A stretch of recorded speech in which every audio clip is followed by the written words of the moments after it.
Hello guys, today we are going to talk about, well, it's not actually a free alternative to Photoshop, it's basically Photoshop for free online. It's called Photopea and you can basically do anything you could do in Photoshop for free in your browser. Okay, so what you are going to want to do is go to photopea.com.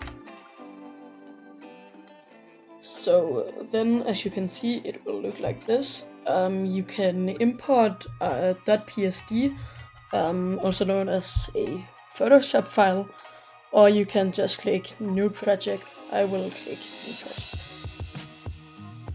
Then you can choose any size you want. I'm just going to choose this YouTube thumbnail size. Then, as you can see, you basically have the Photoshop layout, just a bit less sleek maybe. So you could drag a photo in here, for example.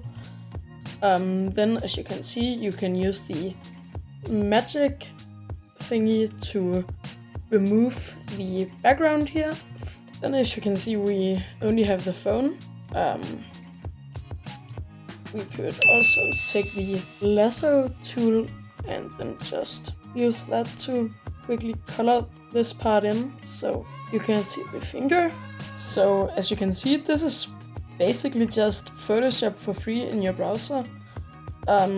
So if you want Photoshop but don't have the money to spend for the official version, then I definitely recommend trying Photopea.